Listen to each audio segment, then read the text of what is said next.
Periodic table আমরা শুরু করেছি, দুটো ক্লাস করেছি। প্রথম ক্লাসে আমরা একটা ইন্ট্রোডাকশন দেওয়ার চেষ্টা করেছি পিরিয়ডিক টেবিল সম্পর্কে। সেকেন্ড ক্লাসে আমরা দেখেছি যে বিভিন্ন এলিমেন্ট তাদের কি করে ইলেকট্রনিক বিন্যাস থেকে, তাদের ইলেকট্রনিক কনফিগারেশন থেকে পিরিয়ডিক টেবিলে তাদের অবস্থান সম্পর্কে একটা ধারণা করা যেতে পারে, সেই সম্পর্কে বুঝবার চেষ্টা করেছি। আজকে থার্ড ক্লাসে, তৃতীয় ক্লাসে এসে আমরা পিরিয়ডিক টেবিলে বিভিন্ন গ্রুপ, তার অন্তর্গত মৌল বা তাদের অ্যাটমিক নাম্বার কিভাবে কি বার করা যেতে পারে না পারে সেইগুলো সম্পর্কে একটু ডিসকাস করতে চাই। তোমাদের প্রথম ক্লাসে একটা আভাস দিয়েছিলাম যে পিরিয়ডিক টেবিল যত তুমি আয়ত্তে রাখতে পারবে, কেমিস্ট্রি, বিশেষত ইনঅর্গানিক কেমিস্ট্রি, তত তোমার ভালোভাবে আয়ত্তের মধ্যে থাকবে। এবার পিরিয়ডিক টেবিল বসে বসে সকালবেলা উঠে মুখস্থ করাটা একটা বেশ কঠিন কাজ। হ্যাঁ, প্রাচীনকালে মুনি ঋষিরা সেই বেদ মুখে মুখে শুনে মনে রাখতো, সেই যুগ থেকে তো অনেকটা এগিয়ে এসেছি আমরা। এখন বসে বসে সকালবেলা পিরিয়ডিক টেবিল মনে রাখাটা কঠিন পড়ে পড়ে। আর দ্বিতীয়ত, পিরিয়ডিক টেবিল পড়ার প্রক্রিয়াটা হচ্ছে গ্রুপ ধরে মনে রাখতে হয়। তা কঠিন বলে আমাদেরকে এড়িয়ে গেলে চলবে না, আমাদের কিছু কিছু গ্রুপ স্টাডি করতে হবে। সেই গ্রুপ স্টাডিগুলো করবার সময়তে আমাদের সেই গ্রুপে যে এলিমেন্টগুলো আছে সেগুলো আপাতভাবে জানা হয়ে যায়। এইভাবেই তোমরা দেখবে গ্রুপ 1, গ্রুপ 2, গ্রুপ 3, গ্রুপ 3 তো না, 13, 14, 15, 16, 17, 18, তার মানে 1, 2, 13, 14, 15, 16, 17, 18, অর্থাৎ মোটের ওপর আটটা গ্রুপ সম্পর্কে তোমাদের 11-12 ক্লাসে পড়ার সময়তেই একটা ধারণা হয়ে যাবে। আমরা প্রথম দিনের যে ইন্ট্রোডাকশন ক্লাসটা ছিল, সেখানে আমরা প্রধানত গ্রুপ 1 এবং গ্রুপ 18-এর মৌলগুলো লিখেছিলাম। তোমাদের হয়তো মনে থাকতে পারে যে গ্রুপ 1-এর ফার্স্ট এলিমেন্ট আমরা লিখেছিলাম হাইড্রোজেন। যদিও হাইড্রোজেনের পজিশনটা আমরা জানি খুব নির্দিষ্ট নয়, হাইড্রোজেনকে যেমন গ্রুপ 1-এ রাখা যায়, হাইড্রোজেনকে সেরকম গ্রুপ 17-এও রাখা যায়। তা গ্রুপ 1-এ আছে ধরে যদি আমি লিস্টটা করি, তাহলে হাইড্রোজেন অ্যাটমিক নাম্বার 1, তারপরেই লিথিয়াম অ্যাটমিক নাম্বার 3। কেন লিথিয়ামের অ্যাটমিক নাম্বার 3 হবে কেন? তার কারণ হাইড্রোজেনের অ্যাটমিক নাম্বার 1, তারপরে অ্যাটমিক নাম্বার 2 হচ্ছে হিলিয়ামের। এবার ফার্স্ট যে পিরিয়ড, তাতে দুটোই এলিমেন্ট থাকে, হাইড্রোজেন আর হিলিয়াম। তারপরে আসে লিথিয়াম, সেটা সেকেন্ড পিরিয়ডে চলে যায়, সেকেন্ড পিরিয়ডে ফার্স্ট গ্রুপের এলিমেন্ট বা ফার্স্ট এলিমেন্ট। এখন তোমরা প্রশ্ন করতে তোমাদের মনে আসতেই পারে, কেন ফার্স্ট পিরিয়ডে দুটোই এলিমেন্ট থাকবে? লিথিয়ামও তো ফার্স্ট পিরিয়ডে থাকতে পারত, সেটা কেন থাকবে না? সেটা বুঝতে গেলে তোমাদের জানতে হবে যে মডার্ন যে লং ফর্মের যে পিরিয়ডিক টেবিল, সেই পিরিয়ডিক টেবিলটা তৈরি করা হয়েছে কিসের ভিত্তিতে? এটা তৈরি করেছেন মূলত বোর। কিসের ভিত্তিতে তৈরি করেছেন? ইলেকট্রনিক কনফিগারেশনের ভিত্তিতে, ইলেকট্রন বিন্যাসের ভিত্তিতে এটা তৈরি করেছে। তা তুমি ইলেকট্রন বিন্যাস দিয়ে এই বিচারটা করো। ধরো হাইড্রোজেন, তার ইলেকট্রনিক কনফিগারেশন কি? 1s1। Helium 1s2। এই তো প্রথম হাইড্রোজেন, তার কনফিগারেশন 1s1, সেকেন্ড হিলিয়াম, তার কনফিগারেশন 1s2। ফার্স্ট পিরিয়ডে এই দুটোই এলিমেন্ট থাকবে, কারণ 1 নম্বর পর্যায়ে, 1 নম্বর কক্ষপথে আর ইলেকট্রন ধরার জায়গা নেই। 1 নম্বর যে অরবিট, সেই অরবিটে মাত্র দুটোই ইলেকট্রন থাকতে পারে, এটা আমরা জেনে এসেছি। এবং এই অরবিটটাটি আমরা পিরিয়ড বের করি। 1s1 মানে ফার্স্ট পিরিয়ড, 1s2 মানে ফার্স্ট পিরিয়ড। 1s1 একটা এলিমেন্ট যে ফার্স্ট পিরিয়ডে থাকবে, 1s2 হচ্ছে সেকেন্ড এলিমেন্ট যে ফার্স্ট পিরিয়ডে থাকবে।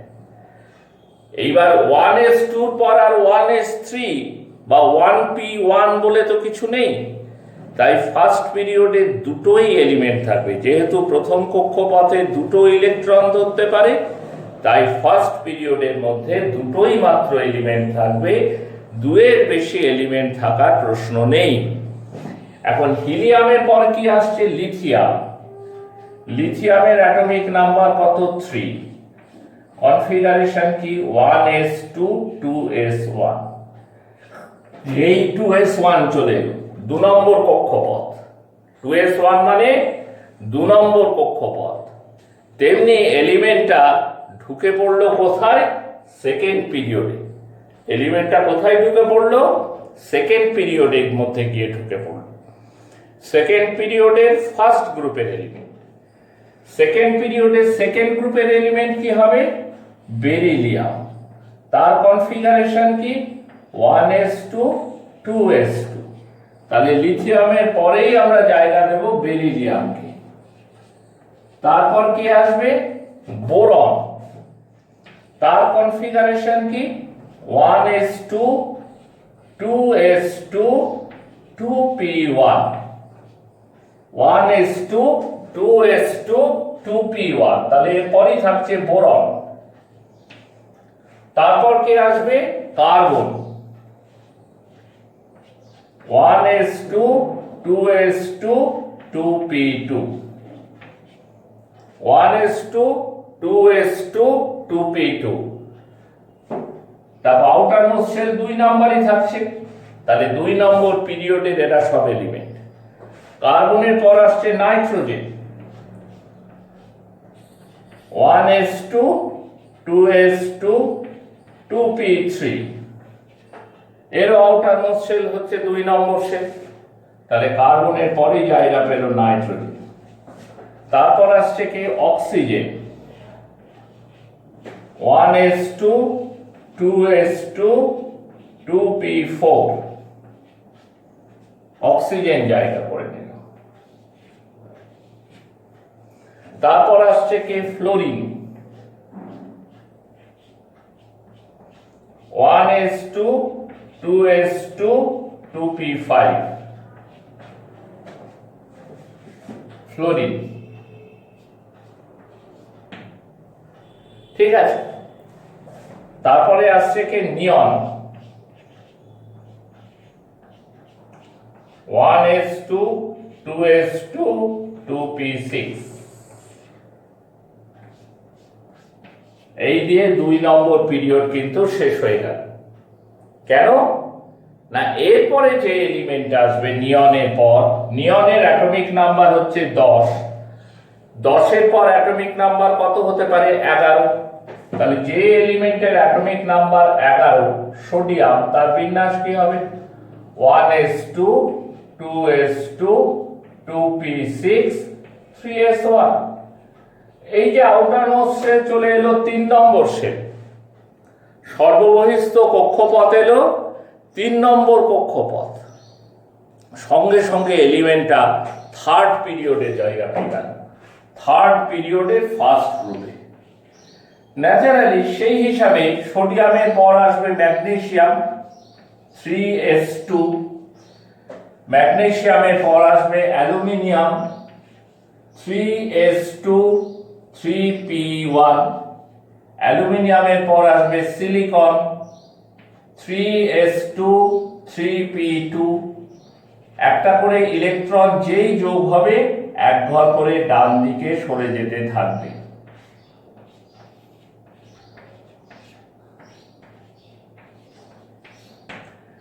Phosphorus 3s2 3p3।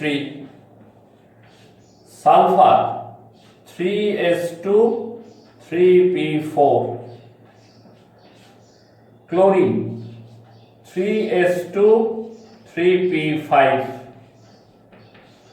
এবং শেষ এলিমেন্টটা হচ্ছে আর্গন 3s2 3p6। এইখানে আমার 3 নম্বর পর্যায়ে ফুরিয়ে গেল। কারণ 3p6 এর পর যেই মাত্র ইলেকট্রন 4s এ ঢুকবে, তোমরা জানো 3d থাকলেও 3d তে কিন্তু ইলেকট্রন ঢোকে না। ইলেকট্রন কোথায় ঢোকে? আগে ইলেকট্রন ঢোকে 4s এ। সেই জন্য যেই 3p6 হয়ে গেল, ঠিক এর পরের যে এলিমেন্ট পটাশিয়াম, সেখানে কিন্তু লাস্ট ইলেকট্রনটা ঢুকবে 4s এ। 4s1 4s2 দুটো মৌল। 4 নম্বর পর্যায়ে এরা কোথায় থাকবে? 4 নম্বর 4th পিরিয়ডে থাকবে। 4s1 4s2। এখন 4th পিরিয়ডে 18টা এলিমেন্ট থাকে কেন? কারণ 4s1 4s2 দুটো হয়ে গেল, তারপর 3dটা পুরোপুরি ভর্তি হবে। 4s1 একটা এলিমেন্ট হলো, 4s2 আর একটা এলিমেন্ট হলো, এইবার 4s2 3d1, 4s2 3d2, 4s2 3d3, এক এক করে ইলেকট্রন কনফিগারেশন তুমি লিখছো, এক একটা এলিমেন্ট আসছে, পর পর জায়গা নিয়ে নিচ্ছে। 4s2 3d4, 4s2 3d5, 4s2 3d6,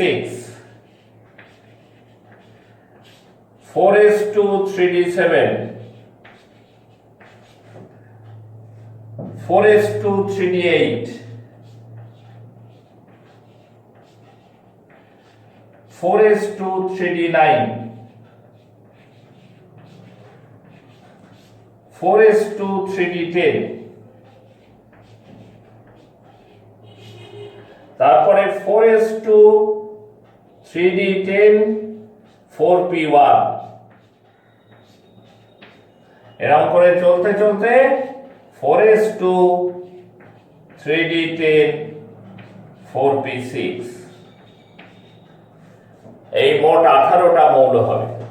হিসাবে অসুবিধা নেই, 1 2 করে গোনার কিছু নেই। 4s1 4s2 দুটো এলিমেন্ট হয়ে গেল। তারপর 4s2 3d1 থেকে 3d10 10টা, 10 আর 2 12টা। তারপর 4s2 3d10, তারপর 4p1 to 6, তার মানে সব মিলিয়ে হয়ে গেল 18টা। 18টা ইলেকট্রন মানেই 18টা এলিমেন্ট, তারা 4 নম্বর পর্যায়ে পাশাপাশি থাকবে। একই রকম 4p6 ভর্তি হওয়ার পর কোথায় যাবে ইলেকট্রন? 5s1, তার মানে সে 5 নম্বর পিরিয়ডের এলিমেন্ট হয়ে গেল, সে 5 নম্বর পর্যায়ের মৌল হয়ে গেল। 5s1 5s2 দুটো ভর্তি হলো, তারপর 4d এক এক করে 1 থেকে 10 অবধি, তারপর 5p 1 থেকে 6 অবধি। তাহলে 5s এ দুটো, 4d তে 10টা 12টা, 5p তে 6টা 18টা। বোঝা যাচ্ছে কথা? 18টা। এবার যেই 5p ভর্তি হলো, ইলেকট্রন চলে যাবে 6s এ, তার মানে 6 নম্বর পর্যায়ের মৌল হয়ে গেল। 6s1 6s2, 6 ভর্তি হওয়ার পর 5d তে যাবে না, যাবে আগে 4f এ। 4f এ 14টা মৌল ধরবে, তাহলে 6s এর দুটো, 4f এর 14, মোট হলো 16টা। তারপর ভর্তি হবে 5d 10টা, তাহলে 26। তারপর ভর্তি হবে 6p 6টা, তার মানে 32। অর্থাৎ কারণ একটা আছে কেন ফার্স্ট পিরিয়ডে দুটো, সেকেন্ড পিরিয়ডে 8টা, থার্ড পিরিয়ডে 8টা, কিন্তু ফোর্থ ফিফথে 18টা, সিক্সথে 32টা কেন? ফোর্থ ফিফথের ক্ষেত্রে আমি এখানে একটু সংক্ষেপে লিখি। ফোর্থ পিরিয়ডে কি হবে? ফোর্থ পিরিয়ড মানে ফোর্থ পিরিয়ড শুরু হবে কোথা থেকে? 4s1 4s2, প্রথম দুটো এলিমেন্ট আমরা পাবো যাদের configuration ends with 4s1 and 4s2। ঠিক আছে, আমরা বলি 4s1 to 2, মানে দুটো এলিমেন্ট হলো। তারপর 4s এর পর কি ভর্তি হবে? 4p না, 4s এর পর ভর্তি হবে 3d। 3d ভর্তি হলেও এরা কিন্তু 4 নম্বর পিরিয়ডেই থাকবে, কারণ আউটার ওয়েস্ট শেলটা 4 নম্বর শেল, সুতরাং এরা 4 নম্বর পিরিয়ডের মৌলই হবে। থ্রিডিতে কটা ইলেকট্রন ধরছে? থ্রিডিতে টোটাল নাম্বার অফ ইলেকট্রন হচ্ছে 10টা। 10টা ইলেকট্রনের জন্য 10টা এলিমেন্ট, এখানে দুটো ডিপ 10টা। তারপর কি ভর্তি হবে? 4p। কটা ইলেকট্রন ধরে? 6টা। প্রত্যেকটা ইলেকট্রনের জন্য একটা করে এলিমেন্ট, সেই জন্য 2 + 10, 2 + 10 + 6, এই মিলিয়ে 18। ফিফথ পিরিয়ডের ক্ষেত্রেও তাই। ফিফথ পিরিয়ডে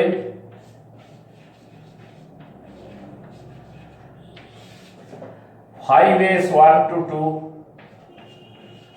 তারপর 4d 1 to 10, তারপরে 5p 1 to 6, অর্থাৎ সেই একই হিসাবে 2 + 10 + 6, মোট হচ্ছে 18টা। সিক্সথ পিরিয়ড,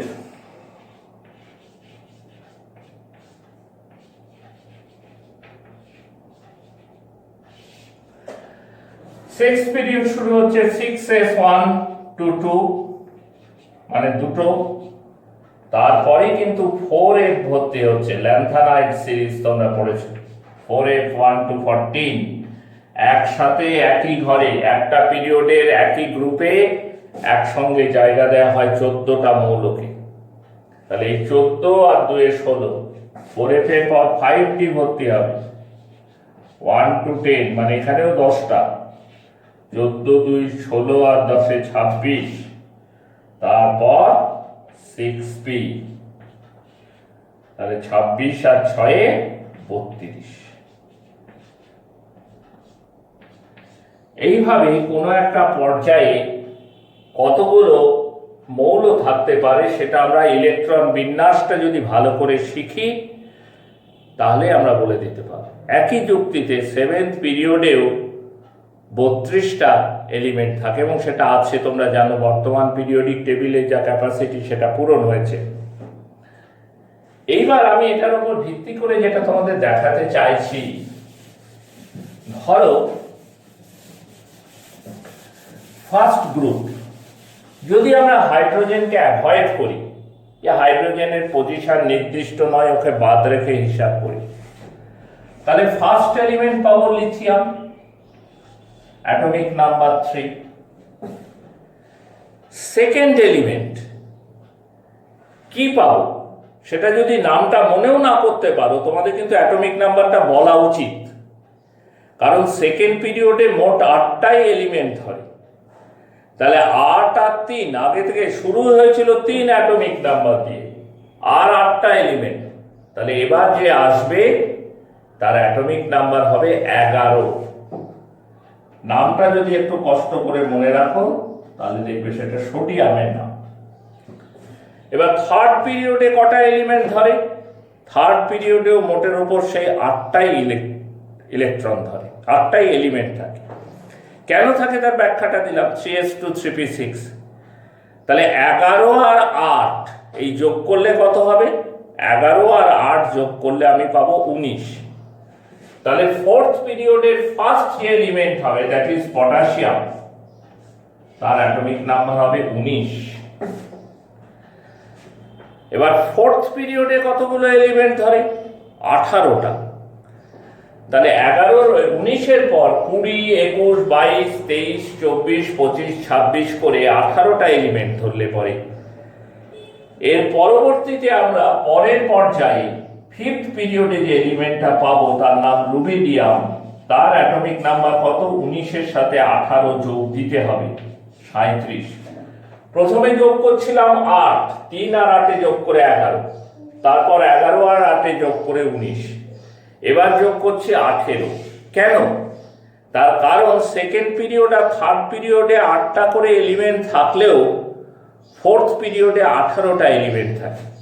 আর এটা খুবই সুবিধে যে এলিমেন্টগুলোর অ্যাটমিক নাম্বারে কোনো গ্যাপ নেই, 1 থেকে 92 কোনো গ্যাপ নেই, 1 2 3 4 5 6 7 8 9 10 11 12 করে চলেছে, কোনো গ্যাপ নেই। তাই 19 থেকে 18 নম্বর এলিমেন্ট ঘুরে এলে পরে 19 আর 18 যোগ করে দিলেই আমরা পাবো 37। এটা হচ্ছে ফার্স্ট পিরিয়ড, এটা হচ্ছে সেকেন্ড পিরিয়ড, এটা হচ্ছে থার্ড পিরিয়ড, এটা হচ্ছে ফোর্থ পিরিয়ড। আমি একটু ভুল করলাম, সরি। লিথিয়াম তো সেকেন্ড, এটাই সেকেন্ড হবে। হাইড্রোজেনটাকে তো আমরা ধরি, তাহলে একটা করে বেড়ে যাবে। পটাশিয়াম আছে ফোর্থে, এটা আছে ফিফথে। এরপর যখন আমি সিক্সথে যাব,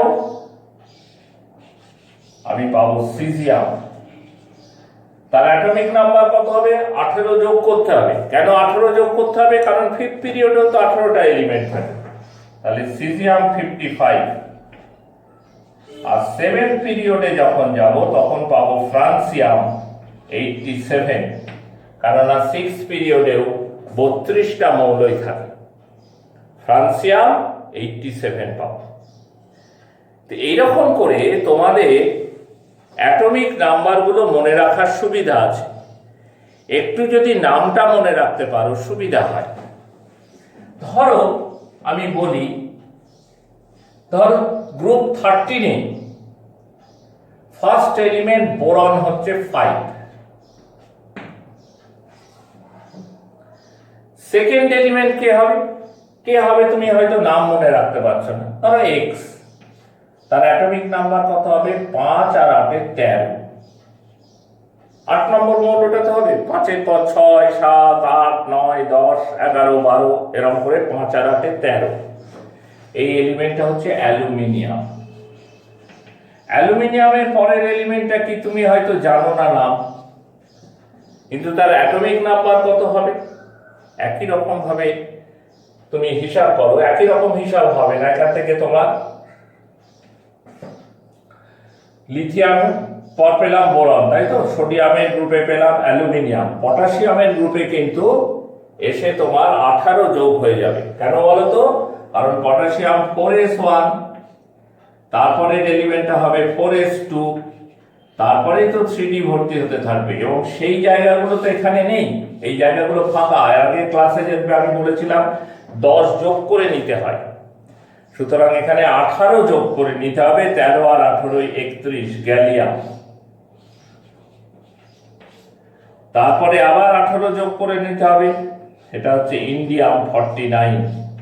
তারপর 32 যোগ করে নিতে হবে, থ্যালিয়াম 81। ধরো তুমি ফ্লোরিন ক্লোরিনের হ্যালোজেনটা ভাও না, হ্যালোজেন গ্রুপটা ভাও।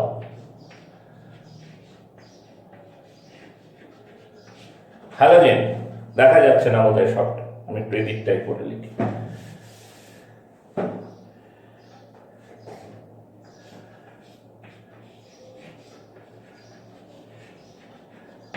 সেকেন্ড এলিমেন্ট হচ্ছে ক্লোরিন 17, তার অ্যাটমিক নাম্বার হচ্ছে 17। তাহলে ফার্স্ট এলিমেন্টের অ্যাটমিক নাম্বার কত হবে? 8 বিয়োগ দিয়ে দাও, 17 থেকে 8 বিয়োগ দিয়ে দাও, ফ্লোরিন হচ্ছে 9। ক্লোরিনের পরের এলিমেন্টের অ্যাটমিক নাম্বার কত হবে? 18 যোগ দিয়ে দাও, ব্রোমিন হচ্ছে 35।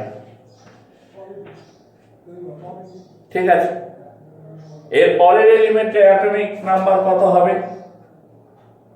53। 35-এর সাথে 53 যোগ করে দাও, এই 35-এর সাথে 18 যোগ করে দাও, 53 আয়োডিন।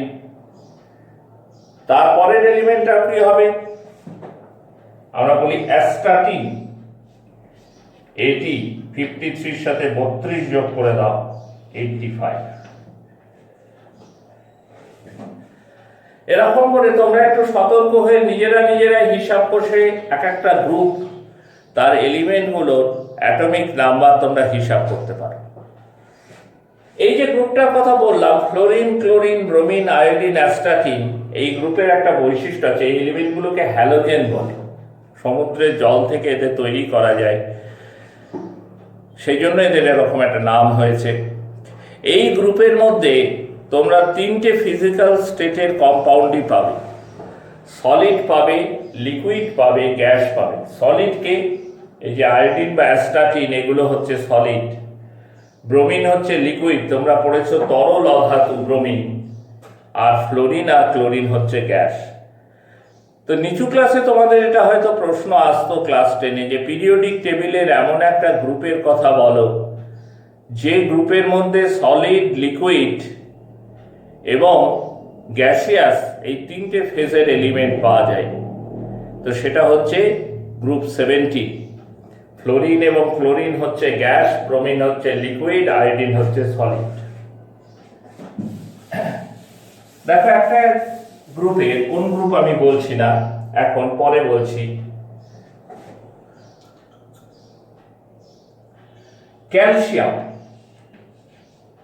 একটা এলিমেন্ট, তার অ্যাটমিক নাম্বার বলে দিলাম কত, 20, সরি ক্যালসিয়াম হচ্ছে 20।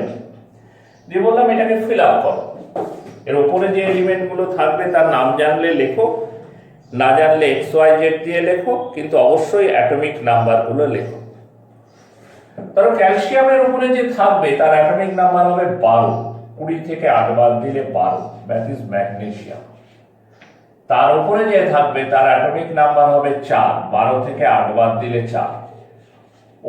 ওপর থেকে যদি নিচে নামি তাহলে যোগ করে করে নামতে হয়, ঠিক উল্টো হচ্ছে, নিচ থেকে যদি ওপরে যাই তাহলে বিয়োগ করে করে যেতে হয়। তাহলে ক্যালসিয়াম 20, ম্যাগনেসিয়াম হচ্ছে 12, ম্যাগনেসিয়াম 12 তো বেরিলিয়াম হচ্ছে 8। ক্যালসিয়ামের পর যে এলিমেন্ট থাকবে স্ট্রনসিয়াম থাকে, স্ট্রনসিয়াম হচ্ছে 38, কারণ এবার নিচে নামছি, যোগ করতে হবে 20 আর 18, 18টা মৌল থাকে, তাহলে 20 আর 18 যোগ করে 38। স্ট্রনসিয়ামের পর বেরিয়াম, বেরিয়াম হবে 56, ঠিক আছে, এবং লাস্ট হচ্ছে রেডিয়াম 88, 32 যোগ দিতে হবে। তো এটা হচ্ছে আদিতে গ্রুপ 2, 2 নম্বর, এটা হচ্ছে গ্রুপ 2, 2 নম্বর।